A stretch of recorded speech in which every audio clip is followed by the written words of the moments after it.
Welcome to round 4 of the Parenting Roundabout podcast for the week of November 8th. I'm Terry Morrow, and I'm here with Nicole Eridix. Hello. And Catherine Maleko. Hello. As moms of teens and young adults, we've survived those little kid days, yet we're still rethinking the decisions we've made all through our kids' lives and worrying about what's going on right now. Today's Thursday, which means it's time to give in to our obsessing. And today we are obsessing about money spent on parenting. That was totally worth it. The only thing I can think about for this is something that we spent on parenting that was not totally worth it, which was a Velcro lock on our refrigerator that my son immediately learned how to open and then close back up after he was done. But let me hear what you guys have spent money on and been happy, and then I will probably think of something. Surely there must have been something. Well, honestly, this is, a large expense, but getting our daughter a car when she started driving was worth it, in my opinion, because the time that I gained from not driving her places was significant and continues to this day because she goes to college out of state and she drives herself back and forth. So that's been worth it. I mean, that's significantly more costly than a piece of Velcro. Yes.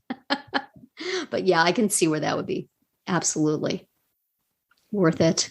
Yeah. What are you thinking of for this, Nicole?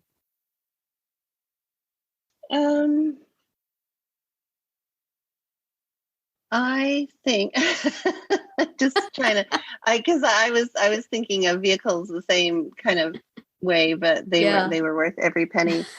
But I definitely think their phones were worth every penny. Yes. Having them have phones, even though, people, we got our kids' phones when they were younger, like probably a bit younger than what some people would do, but it really gave us peace of mind. Yeah. In terms of where they're at, et cetera. Tracking them. And so that was definitely a big thing. Their laptops, obviously, just being able to have access to information and being able to do things. And that sounds very,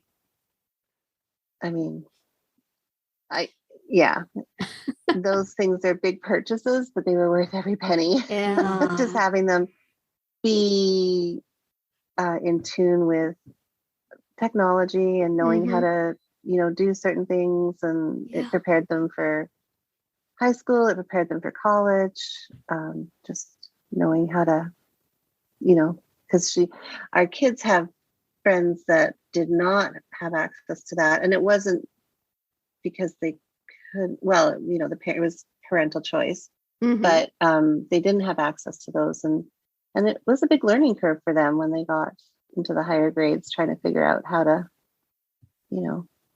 work them, get familiar with a laptop and work around a computer. So, so that was definitely worth every penny. Definitely. Technology related items. And those are the bigger things, but just trying to think, obviously, because there are a lot of little small things too that really saved us as well. But I got to think about those. Those don't come to mind so quickly. I think of all the therapy devices I got for especially my son over the years, some for my daughter also. And, I would go through the sensory integration or the occupational therapy catalogs and pick stuff out and try it out. We tried various at-home programs for learning. And something like I got them, this is way before there were computers, easily available for them. I got them Alpha Smarts. Do you remember Alpha Smarts, Nicole? It's like a keyboard with a little tiny screen that when you type, it was a little tiny screen. I thought those were the coolest things. Yeah. Kids couldn't care less about them. But I was really excited. I thought they were awesome. And look, you can learn to type and you can put things, you can write them. But but I mean, there were a few that really hit, like the big ball. what do you call those? I've therapy ball, I think is what I've called it. To sit on. My son would sit on it while doing homework, and the movement would focus him, and then he would be able to do the homework. That was a real parenting win for me. And similarly, the seat with the little bumps on it, the inflatable cushion, I sent that to school with him, and it really helped a lot. And when he graduated, I gave it to the therapist and said, pass this on to another young person who has trouble staying still. Right. And I think there were some pencil grips that made it easier to hold a pencil, and that was really good. And just things that made me feel like I was, even if it turned out not to actually be a big deal, it made me feel like I was doing everything I could do. And there's a lot of really difficult things about parenting, but if shopping can give you the feeling of doing everything you can do, that's awesome. Because that's something you can do. You could sit down with a catalog and say, maybe this, maybe that, maybe this other thing. And then you get the box and you get to open it, you get that rush. And then you get a little time before your kid says, discards it, but still shopping, is very satisfying under those circumstances. I think I probably mentioned this before in a previous podcast briefly, but my son's middle school JanSport backpack. You did mention that recently. Yes. We bought that when he was in 7th grade, and it was just a basic black JanSport backpack, and he still uses it to this day. Like more than a decade later, he's still using this backpack. And it was kind of expensive at the time because it was a name brand backpack, and they were, it was like $29 or something. But it's literally worth every penny. The cost per wear is definitely made that worth it. Oh yeah.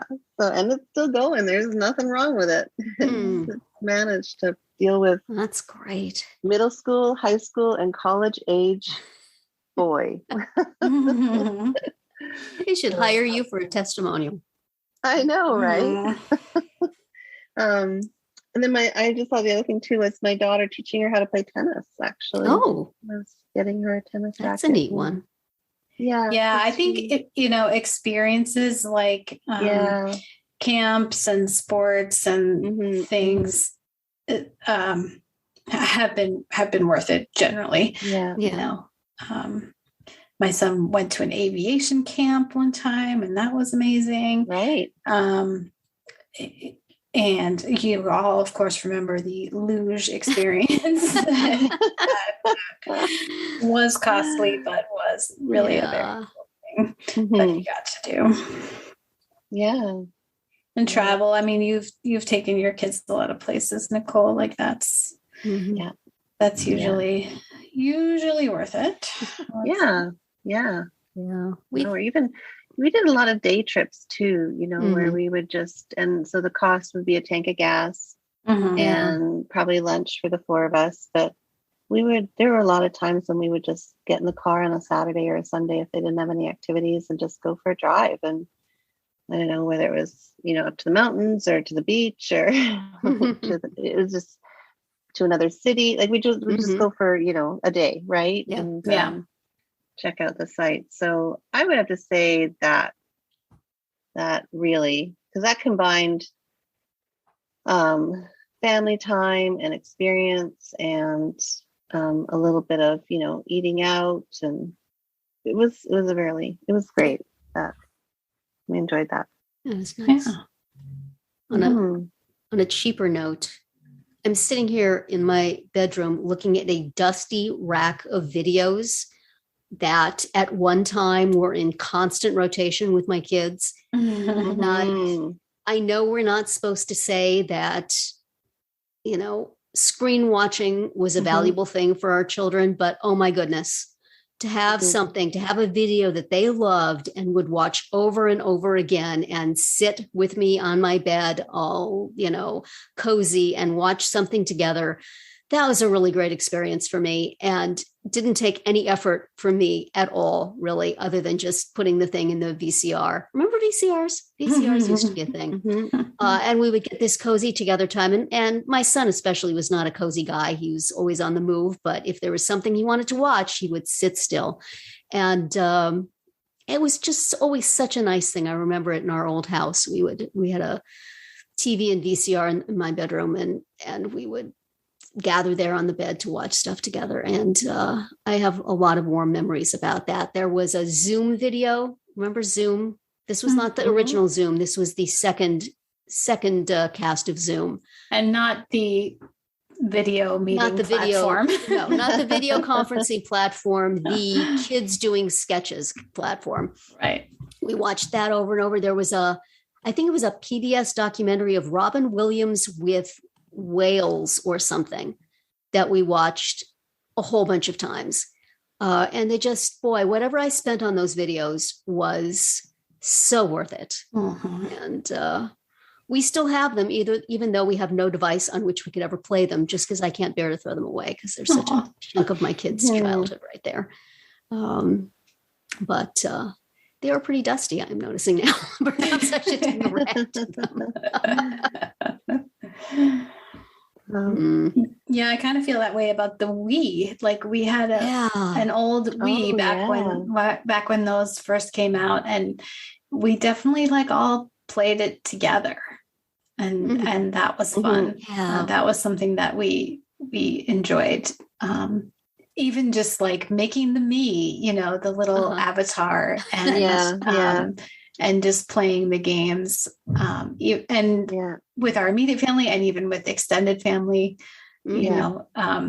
like seeing my mom make a me. Like, that's so fun. My mom actually bought herself a Wii after playing with it at our house. She was like 65 years old. That's awesome. Yeah. Well, I love hearing what worked for everybody. That's neat. But, one last thing that was worth every penny to us was my daughter's soother. Yeah. On a final note. Yep. And the cheapest option of them all, I'm sure. Right. Was her soother, but right. Yeah, and of course, there's always this podcast that is absolutely free. Yes, well, it doesn't cost you a thing, and worth every minute that you listening to. Worth everything you pay for it. Exactly.